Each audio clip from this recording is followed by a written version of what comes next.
ਮੇਰਾ ਮੁੰਡਾ ਨਸ਼ਾ ਕਰਦਾ ਸੀ। ਇੱਕ ਰਾਤ 16 ਸਾਲ ਦੀ ਕੁੜੀ ਨੂੰ ਅਗਵਾ ਕਰਕੇ ਘਰ ਲੈ ਆਇਆ ਤੇ ਉਸ ਦੇ ਨਾਲ ਮੈਂ ਉਸ ਕੁੜੀ ਨੂੰ ਛੁਡਾਉਣ ਲੱਗੀ। ਮੁੰਡਾ ਉਸ ਨੂੰ ਛੱਡ ਕੇ ਮੈਨੂੰ ਕਮਰੇ ਵਿੱਚ ਲੈ ਗਿਆ। ਕੁੰਡੀ ਲਗਾ ਕੇ ਮੇਰੇ ਸਾਰੇ ਕੱਪੜੇ, ਪਤੀ ਜਿਹੋ ਜਿਹਾ ਵੀ ਹੋਵੇ, ਪਤਨੀ ਦੇ ਸਿਰ ਤੇ ਬਹੁਤ ਵੱਡਾ ਸਾਇਆ ਹੁੰਦਾ ਹੈ। ਜਦੋਂ ਉਹ ਨਾ ਰਹੇ ਤਾਂ ਔਰਤ ਦੀ ਜ਼ਿੰਦਗੀ ਜਿਉਂਦੇ ਜੀ ਨਰਕ ਬਣ ਜਾਂਦੀ ਹੈ। ਪਰ ਮੈਂ ਬਹੁਤ ਬਦਨਸੀਬ ਹਾਂ ਕਿ ਮੇਰੀ ਜ਼ਿੰਦਗੀ ਬਰਬਾਦ ਕਰਨ ਵਾਲਾ ਕੋਈ ਹੋਰ ਨਹੀਂ ਬਲਕਿ ਮੇਰਾ ਹੀ ਮੁੰਡਾ ਹੈ। ਉਹ ਹਨੇਰੀ ਰਾਤ ਮੈਂ ਕਿਵੇਂ ਭੁੱਲ ਸਕਦੀ ਹਾਂ ਜਿਸ ਦੀ ਸਿਆਹੀ ਨੇ ਮੇਰੀ ਸਾਰੀ ਜ਼ਿੰਦਗੀ ਬਰਬਾਦ ਕਰ ਦਿੱਤੀ। ਰੋਹਨ ਮੇਰਾ 22 ਸਾਲ ਦਾ ਮੁੰਡਾ ਸੀ। ਘਰ ਦਾ ਇਕੱਲਾ ਹੀ ਕਮਾਉਣ ਵਾਲਾ ਸੀ ਤੇ ਇਕੱਲਾ ਵਾਰਿਸ ਵੀ। ਮੇਰੇ ਪਤੀ ਦੀ ਮੌਤ ਨੂੰ ਬਸ ਕੁਝ ਹੀ ਮਹੀਨੇ ਗੁਜ਼ਰੇ ਸੀ ਕਿ ਉਹ ਇੱਕ ਰਾਤ ਇੱਕ ਕੁੜੀ ਨੂੰ ਆਪਣੇ ਨਾਲ ਲੈ ਆਇਆ। ਕਹਿਣ ਲੱਗਿਆ ਕਿ ਮੈਨੂੰ ਇਸ ਨਾਲ ਵਿਆਹ ਕਰਨਾ ਹੈ, ਪਰ ਮੈਂ ਮਨਾ ਕਰ ਦਿੱਤਾ। ਵਜ੍ਹਾ ਹੀ ਅਜਿਹੀ ਸੀ, ਮੈਂ ਕਦੇ ਵੀ ਰੋਹਨ ਦਾ ਵਿਆਹ ਉਸ ਕੁੜੀ ਨਾਲ ਨਹੀਂ ਕਰ ਸਕਦੀ ਸੀ। ਪਰ ਮੇਰਾ ਮਨਾ ਕਰਨਾ ਸੀ। ਰੋਹਨ ਆਪਣੇ ਆਪੇ ਤੋਂ ਬਾਹਰ ਹੋ ਗਿਆ। ਉਸਨੇ ਉਸ ਕੁੜੀ ਨੂੰ ਤਾਂ ਉੱਥੋਂ ਭਜਾ ਦਿੱਤਾ, ਪਰ ਮੇਰਾ ਹੱਥ ਫੜ ਕੇ ਉਹ ਮੈਨੂੰ ਜ਼ਬਰਦਸਤੀ ਖਿੱਚਦਾ ਹੋਇਆ ਕਮਰੇ ਵਿੱਚ ਲੈ ਗਿਆ। ਉਸ ਸਮੇਂ ਮੇਰੀ ਰੂਹ ਕੰਬਣ ਲੱਗੀ ਜਦੋਂ ਉਸਨੇ ਮੈਨੂੰ ਬੈੱਡ ਤੇ ਪਟਕਿਆ ਤੇ ਕਮਰੇ ਦੀ ਕੁੰਡੀ ਲਗਾਈ। ਕਹਿਣ ਲੱਗਾ, ਅੱਜ ਤੇਰੇ ਮਨਾ ਕਰਨ ਦੀ ਤੈਨੂੰ ਉਹ ਸਜ਼ਾ ਦੇਵਾਂਗਾ ਕਿ ਦੁਨੀਆ ਵਾਲਿਆਂ ਦੇ ਸਾਹਮਣੇ ਮੂੰਹ ਲੁਕਾਉਂਦੀ ਫਿਰੇਗੀ। ਉਸ ਦੀ ਗੱਲ ਦਾ ਮਤਲਬ ਸਮਝ ਕੇ ਮੇਰਾ ਦੁੱਖ ਤੇ ਗੁੱਸੇ ਨਾਲ ਬੁਰਾ ਹਾਲ ਸੀ। ਮੈਂ ਕਿਹਾ, ਸ਼ਰਮ ਕਰ, ਮੈਂ ਮਾਂ ਹਾਂ ਤੇਰੀ। ਪਰ ਉਸਨੇ ਮੇਰੀ ਗੱਲ ਨਹੀਂ ਮੰਨੀ ਤੇ ਫਿਰ ਮੇਰੇ ਨਾਲ। ਉਹ ਮੰਜ਼ਰ ਸੁਣ ਕੇ ਤੁਹਾਡੇ ਰੋਂਗਟੇ ਖੜੇ ਹੋ ਜਾਣਗੇ। ਰੋਹਨ ਮੇਰੇ ਪਤੀ ਦੀ ਇਕਲੌਤੀ ਔਲਾਦ ਸੀ, ਇਸ ਲਈ ਮੇਰੇ ਪਤੀ ਨੇ ਹੁਣ ਤੱਕ ਉਸਦੇ ਬਹੁਤ ਸਾਰੇ ਲਾਡ ਉਠਾਏ ਸੀ। ਇਸ ਲਈ ਖੁਦਗਰਜੀ ਤੇ ਬਦਤਮੀਜ਼ੀ ਉਸਦੇ ਰੰਗ ਵਿੱਚ ਕੁੱਟ-ਕੁੱਟ ਕੇ ਭਰੀ ਸੀ। ਉਹ ਮੇਰੇ ਨਾਲ ਕਦੇ ਵੀ ਤਮੀਜ਼ ਨਾਲ ਗੱਲ ਨਹੀਂ ਕਰਦਾ ਸੀ। ਬਚਪਨ ਤੋਂ ਹੀ ਮੇਰਾ ਪਤੀ ਉਸ ਨੂੰ ਸਿਖਾਉਂਦਾ ਆਇਆ ਕਿ ਰੋਹਨ, ਤੂੰ ਮੇਰੀ ਸਾਰੀ ਜਾਇਦਾਦ ਦਾ ਇਕੱਲਾ ਵਾਰਿਸ ਹੈ। ਕੱਚੇ ਦਿਮਾਗ ਵਿੱਚ ਬਾਰ-ਬਾਰ ਸੁਣਦਾ ਤਾਂ ਖੁਦ ਹੀ ਉਸਦੇ ਅੰਦਰ ਇਹ ਸਾਰੀ ਗੱਲ ਖੁਦਗਰਜੀ ਦੇ ਤੌਰ ਤੇ ਆ ਜਾਂਦੀ ਹੈ। ਰੋਹਨ ਦੇ ਨਾਲ ਵੀ ਕੁਝ ਅਜਿਹਾ ਹੀ ਮਸਲਾ ਸੀ। ਉਹ ਪੂਰੇ ਘਰ ਵਿੱਚ ਏਦਾਂ ਰਹਿੰਦਾ ਜਿਵੇਂ ਉਹ ਮਾਲਕ ਹੈ ਤੇ ਮੈਂ ਉਸਦੀ ਨੌਕਰਾਨੀ। ਮੈਨੂੰ ਨਹੀਂ ਯਾਦ ਕਿ ਉਸਨੇ ਕਦੇ ਮੈਨੂੰ ਮਾਂ ਕਿਹਾ ਹੈ। ਮੇਰਾ ਨਾਂ ਨਿਸ਼ਾ ਹੈ ਤੇ ਉਹ ਮੈਨੂੰ ਨਿਸ਼ਾ ਹੀ ਕਹਿ ਕੇ ਬੁਲਾਉਂਦਾ ਸੀ। ਪਹਿਲਾਂ ਜਦੋਂ ਉਸਨੇ ਮੈਨੂੰ ਇਹ ਕਹਿ ਕੇ ਬੁਲਾਇਆ ਤਾਂ ਮੈਨੂੰ ਲੱਗਿਆ ਸ਼ਾਇਦ ਮੇਰਾ ਪਤੀ ਮੈਨੂੰ ਇਸ ਨਾਂ ਨਾਲ ਬੁਲਾਉਂਦਾ ਹੈ ਤਾਂ ਇਸ ਲਈ ਰੋਹਨ ਦੀ ਜ਼ਬਾਨ ਤੇ ਵੀ ਇਹੀ ਚੜ ਗਿਆ ਹੈ। ਮੈਂ ਤੁਰੰਤ ਉਸ ਨੂੰ ਟੋਕ ਦਿੱਤਾ ਕਿ ਬੇਟਾ, ਮੈਂ ਤੇਰੀ ਮਾਂ ਹਾਂ, ਮੈਨੂੰ ਮਾਂ ਕਿਹਾ ਕਰ। ਪਰ ਉਹ 7 ਸਾਲ ਦੀ ਉਮਰ ਵਿੱਚ ਵੀ ਬਹੁਤ ਹੀ ਬਦਤਮੀਜ਼ ਕਿਸਮ ਦਾ ਸੀ। ਕਹਿਣ ਲੱਗਾ, ਨਹੀਂ, ਮੈਂ ਤਾਂ ਤੈਨੂੰ ਨਿਸ਼ਾ ਕਹਿ ਕੇ ਹੀ ਬੁਲਾਉਂਗਾ। ਮੈਨੂੰ ਉਸ ਦਾ ਲਹਿਜਾ ਬਹੁਤ ਬੁਰਾ ਤੇ ਬਦਤਮੀਜ਼ੀ ਭਰਿਆ ਲੱਗਾ।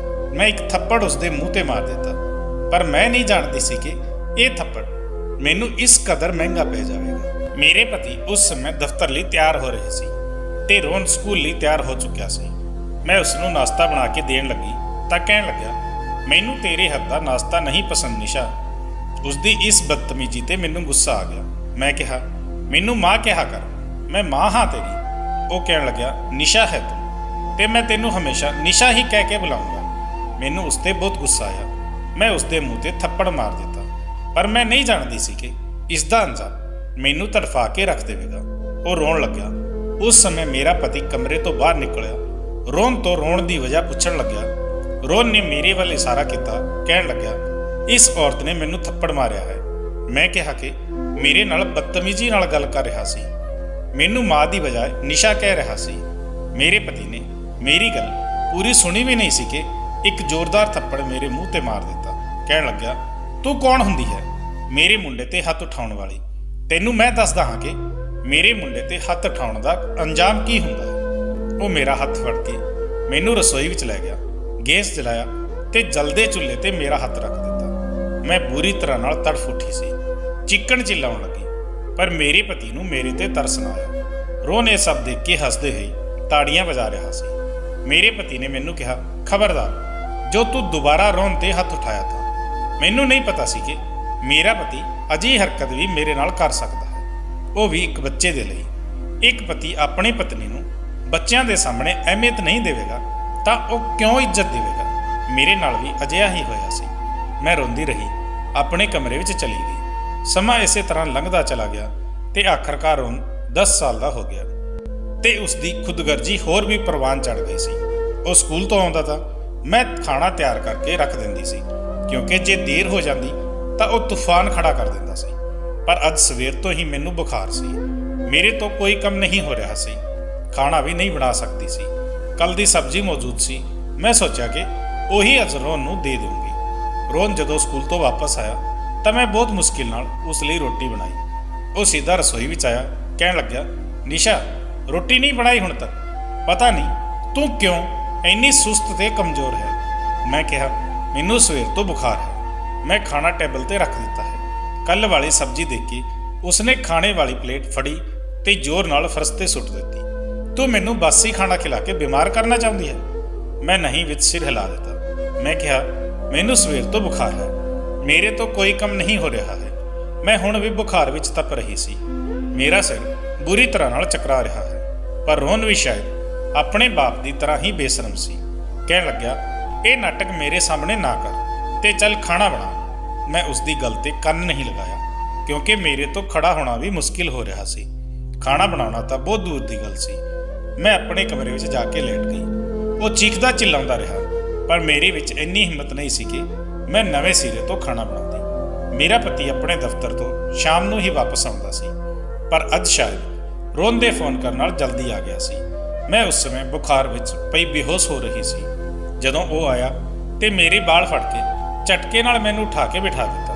ਕਹਿਣ ਲੱਗਿਆ, ਬਦਤਮੀਜ਼ ਔਰਤ, ਤੈਨੂੰ ਮੈਂ ਇਸ ਲਈ ਵਿਆਹ ਕਰਾ ਕੇ ਨਹੀਂ ਲਿਆ ਕਿ ਤੂੰ ਮੇਰੇ ਬੱਚੇ ਨੂੰ ਭੁੱਖਾ ਰੱਖੇਗੀ। ਇਹ ਕਹਿ ਕੇ ਉਹ ਮੈਨੂੰ ਬਾਲਾਂ ਤੋਂ ਫੜ ਕੇ ਰਸੋਈ ਵਿੱਚ ਲੈ ਗਿਆ। ਮੇਰਾ ਤਾਂ ਬੁਖਾਰ ਨਾਲ ਬੁਰਾ ਹਾਲ ਸੀ, ਸਿਰ ਚਕਰਾ ਰਿਹਾ ਸੀ। ਮੈਂ ਵੀ ਘਸੀਟਦੇ ਹੋਏ ਪਤੀ ਦੇ ਨਾਲ ਚਲੀ ਗਈ ਤੇ ਬਹੁਤ ਮੁਸ਼ਕਿਲ ਨਾਲ ਬੋਲੀ ਕਿ ਮੈਨੂੰ ਤੇਜ਼ ਬੁਖਾਰ ਹੈ, ਮੇਰੇ ਤੋਂ ਚੱਲਿਆ ਵੀ ਨਹੀਂ ਜਾ ਰਿਹਾ ਹੈ। ਮੈਂ ਖਾਣਾ ਬਣਾ ਕੇ ਦਿੱਤਾ ਸੀ। ਮੈਂ ਸਿਰਫ ਇੰਨਾ ਹੀ ਬੋਲ ਪਾਈ ਸੀ ਕਿਉਂਕਿ ਪਤੀ ਨੇ ਮੈਨੂੰ ਹੋਰ ਬੋਲਣ ਦਾ ਮੌਕਾ ਹੀ ਨਹੀਂ ਦਿੱਤਾ ਸੀ। ਤੇ ਫਿਰ ਗਰਮ ਤਵੇ ਤੇ ਮੇਰਾ ਹੱਥ ਰੱਖ ਕੇ ਮੇਰੇ ਮੂੰਹ ਤੇ ਇੱਕ ਦੇ ਬਾਅਦ ਇੱਕ ਥੱਪੜ ਮਾਰਨ ਲੱਗਿਆ। ਮੈਂ ਦਰਦ ਨਾਲ ਤੜਫ ਉੱਠੀ। ਬੁਖਾਰ ਤਾਂ ਪਹਿਲਾਂ ਹੀ ਸੀ, ਹੁਣ ਦਰਦ ਦੀ ਚੀਸ ਪੂਰੇ ਸਰੀਰ ਵਿੱਚ ਫੈਲ ਚੁੱਕੀ ਸੀ। ਪਰ ਜਦੋਂ ਪਤੀ ਨੇ ਮੇਰੇ ਤੇ ਹੱਥ ਉਠਾਇਆ ਤੇ ਦਰਦ ਦੇ ਮਾਰੇ ਮੇਰੇ ਪੂਰੇ ਸਰੀਰ ਵਿੱਚ ਦਰਦ ਕਰਨ ਲੱਗਿਆ ਤਾਂ ਮੈਂ ਚੀਕ ਮਾਰ ਕੇ ਬੇਹੋਸ਼ ਹੋ ਗਈ। ਉਸ ਦੇ ਬਾਅਦ ਵੀ ਪਤਾ ਨਹੀਂ ਕਿੰਨੀ ਹੀ ਦੇਰ ਮੈਨੂੰ ਮਾਰਦਾ ਰਿਹਾ। ਮੈਨੂੰ ਕੁਝ ਯਾਦ ਨਹੀਂ ਰਿਹਾ। ਅੱਖ ਖੁੱਲੀ ਤਾਂ ਦੇਖਿਆ ਕਿ ਮੈਂ ਐਵੇਂ ਹੀ ਰਸੋਈ ਦੇ ਫਰਸ਼ ਤੇ ਪਈ ਹਾਂ। ਮੇਰੇ ਹੱਥ ਜਲੇ ਹੋਏ ਸੀ ਤੇ ਮੇਰੇ ਵਾਲ ਬਿਖਰੇ ਹੋਏ ਸੀ। ਪੂਰਾ ਵਜੂਦ ਦਰਦ ਕਰ ਰਿਹਾ ਸੀ। ਬੁਖਾਰ ਹੁਣ ਵੀ ਸੀ, ਪਰ ਉਸ ਦੇ ਬਾਵਜੂਦ ਮੈਂ ਤੜਫਦੇ ਹੋਏ ਉੱਠ ਕੇ ਪਿੱਛੇ ਦੀਵਾਰ ਨਾਲ ਟੇਕ ਲਗਾ ਕੇ ਬੈਠ ਗਈ। ਰਾਤ ਨੂੰ ਪਤਾ ਨਹੀਂ ਕਿਹੜਾ ਸਮਾਂ ਸੀ। ਉਸੇ ਸਮੇਂ ਮੈਨੂੰ ਕਦਮਾਂ ਦੀ ਆਵਾਜ਼ ਸੁਣਾਈ ਦਿੱਤੀ।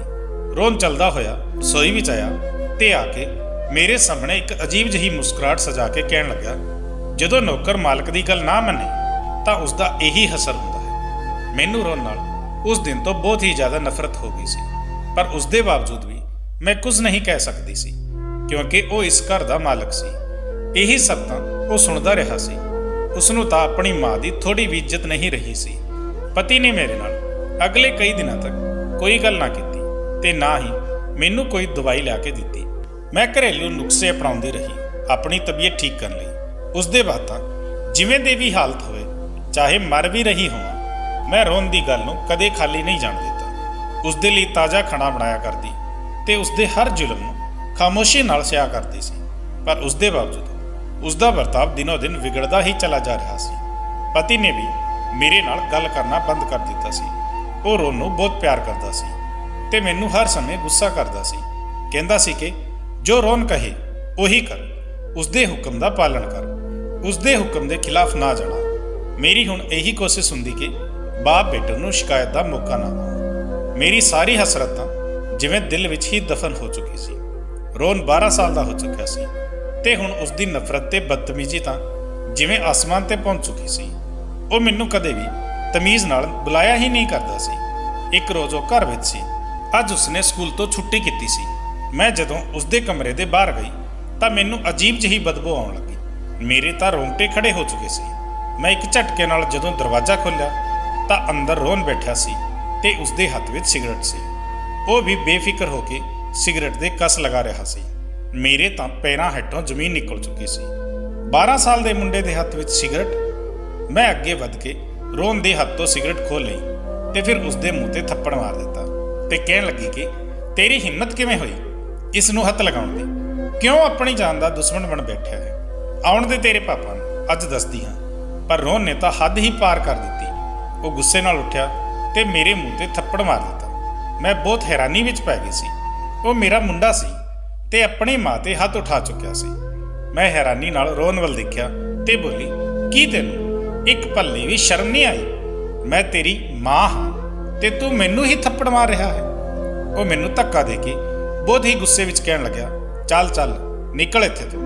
ਤੂੰ ਮੇਰੀ ਮਾਂ ਨਹੀਂ ਹੈ, ਸਿਰਫ ਇੱਕ ਮਾਮੂਲੀ ਜਿਹੀ ਨੌਕਰਾਨੀ ਹੈ ਜਿਸ ਨੂੰ ਮੇਰਾ ਬਾਪ ਝੌਂਪੜੀ ਤੋਂ ਉਠਾ ਕੇ ਲਿਆਇਆ ਸੀ ਤਾਂ ਕਿ ਉਹ ਇਸ ਘਰ ਦੀ ਸਾਫ਼ ਸਫਾਈ ਕਰ ਸਕੇ ਤੇ ਮੇਰਾ ਕਹਿਣਾ ਮੰਨ ਸਕੇ।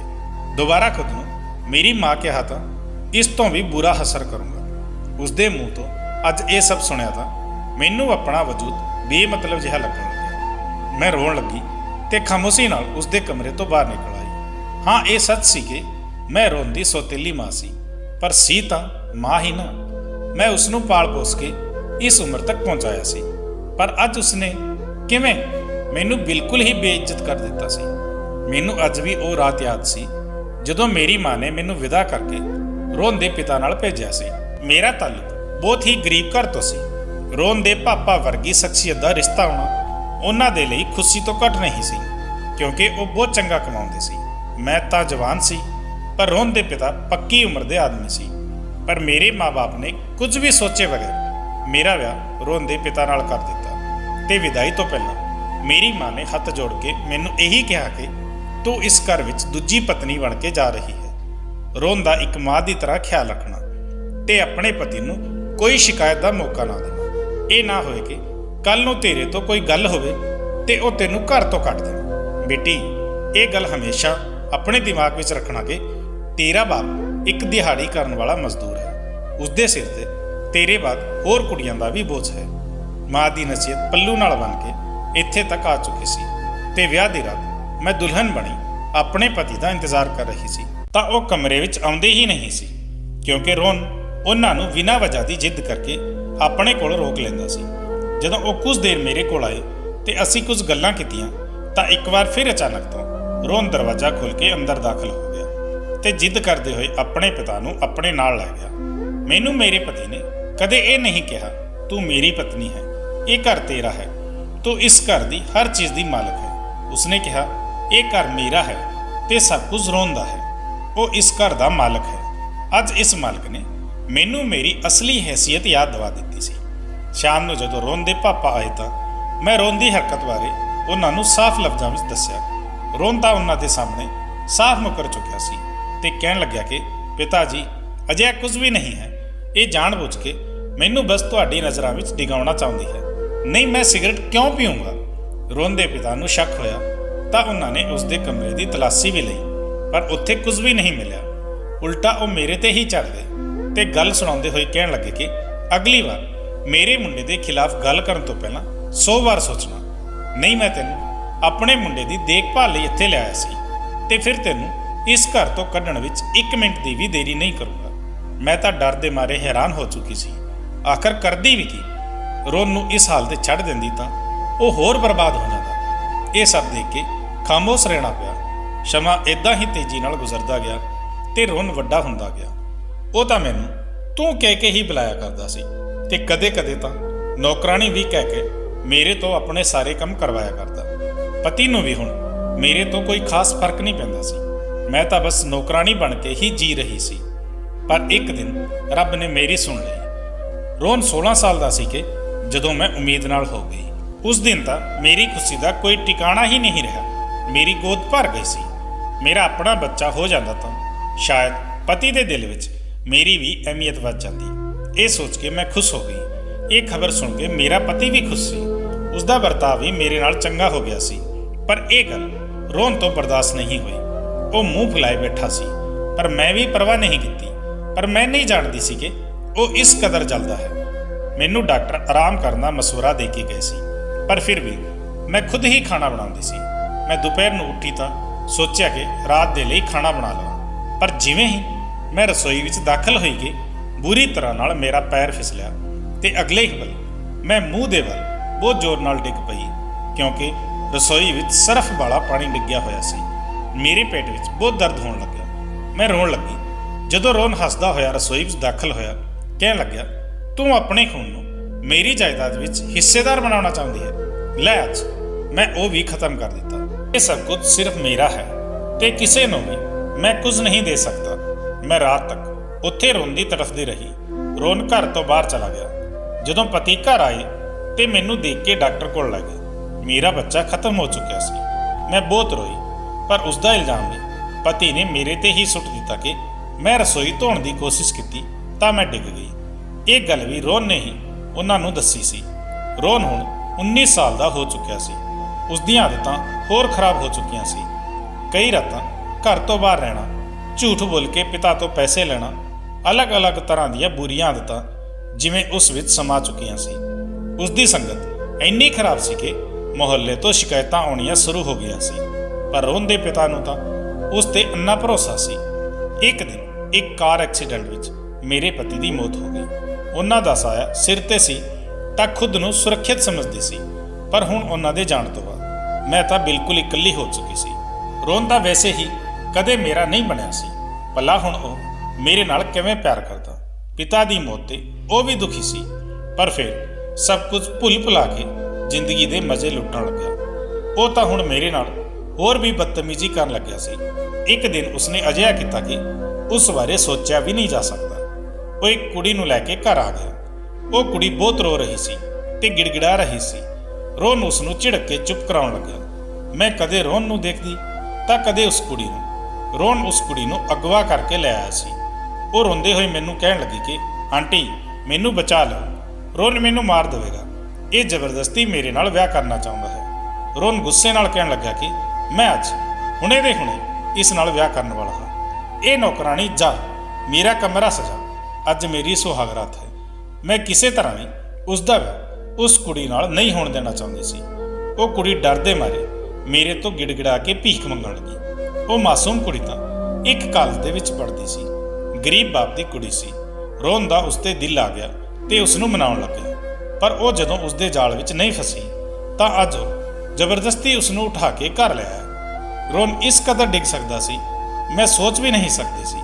ਮੈਂ ਉਸ ਕੁੜੀ ਨੂੰ ਰੋਨ ਤੋਂ ਛੁਡਵਾ ਕੇ ਆਪਣੇ ਕੋਲ ਲੈ ਆਈ ਤੇ ਗੁੱਸੇ ਨਾਲ ਕਹਿਣ ਲੱਗੀ ਕਿ ਮੈਂ ਤੈਨੂੰ ਇਸ ਕੁੜੀ ਦੇ ਨਾਲ ਜ਼ਬਰਦਸਤੀ ਨਹੀਂ ਕਰਨ ਦੇਵਾਂਗੀ। ਜਾ ਕੇ ਇਸ ਨੂੰ ਵਾਪਸ ਛੱਡ ਕੇ ਆ, ਨਹੀਂ ਮੇਰੇ ਤੋਂ ਬੁਰਾ ਕੋਈ ਨਹੀਂ ਹੋਵੇਗਾ। ਉਹ ਸਾਰੀਆਂ ਹੱਦਾਂ ਪਾਰ ਕਰਦੇ ਹੋਏ ਮੇਰੇ ਕੋਲ ਆਇਆ ਤੇ ਚੀਕਦੇ ਹੋਏ ਬੋਲੇ, ਕੀ ਕਰੇਗੀ ਤੂੰ? ਕਰ ਵੀ ਕੀ ਸਕਦੀ ਹੈ? ਨੌਕਰਾਣੀ ਮੈਨੂੰ ਧਮਕੀ ਦੇਵੇਗੀ? ਇੰਨੇ ਖੰਭ ਨਿਕਲ ਆਏ ਹਨ ਤੇਰੇ। ਚੁੱਪਚਾਪ ਕੁੜੀ ਨੂੰ ਇੱਧਰ ਕਰ। ਨਹੀਂ ਮੈਂ ਰੋਨ ਨੂੰ ਗੁੱਸਾ ਕੀਤਾ ਤੇ ਮੈਂ ਮਨਾ ਕੀਤਾ ਕਿ ਮੈਂ ਤੇਰਾ ਵਿਆਹ ਇਸ ਦੇ ਨਾਲ ਕਦੇ ਨਹੀਂ ਹੋਣਾ। ਜੇ ਤੂੰ ਇਸ ਦੇ ਨਾਲ ਜ਼ਬਰਦਸਤੀ ਕੀਤੀ ਤਾਂ ਮੈਂ ਪੂਰੇ ਮੁਹੱਲੇ ਨੂੰ ਤੇਰੀ ਕਰਤੂਤ ਦੱਸ ਕੇ ਤੇਰੇ ਖਿਲਾਫ ਸਖਤ ਕਦਮ ਉਠਾਉਂਗੀ। ਪਰ ਰੋਨ ਤਾਂ ਜਿਵੇਂ ਅੱਗ ਬਬੂਲਾ ਹੋ ਚੁੱਕਿਆ ਸੀ। ਉਸ ਦੀ ਆਕੜ ਨੂੰ ਠੇਸ ਪਹੁੰਚੀ ਸੀ ਕਿ ਉਸ ਦੀ ਸੌਤੇਲੀ ਮਾਂ ਨੇ ਉਸ ਦੇ ਨਾਲ ਉਸ ਦੀ ਬਹੁਤ ਵੱਡੀ ਬੇਇੱਜ਼ਤੀ ਕੀਤੀ ਹੈ। ਉਹ ਗੁੱਸੇ ਵਿੱਚ ਚੱਲ ਕੇ ਮੇਰੇ ਕੋਲ ਆਇਆ ਤੇ ਮੈਨੂੰ ਬਾਂਹ ਤੋਂ ਫੜ ਕੇ ਬੋਲਿਆ ਕਿ ਤੇਰੀ ਇੰਨੀ ਹਿੰਮਤ ਕਿ ਮੇਰੇ ਸਾਹਮਣੇ ਜ਼ੁਬਾਨ ਚਲਾਵੇ। ਆਖਰ ਤੈਨੂੰ ਇੰਨੀ ਇਜਾਜ਼ਤ ਦਿੱਤੀ ਕਿਸਨੇ ਹੈ ਕਿ ਤੂੰ ਮੇਰੇ ਸਾਹਮਣੇ ਖੜੀ ਰਹਿ ਕੇ ਇਸ ਕਦਰ ਬੋਲ ਸਕੇ? ਅੱਜ ਮੈਂ ਤੇਰਾ ਉਹ ਹਸ਼ਰ ਕਰੂੰਗਾ ਕਿ ਦੁਨੀਆ ਤੇਰੇ ਵਰਗੀਆਂ ਔਰਤਾਂ ਨੂੰ ਯਾਦ ਰੱਖਣਗੀਆਂ।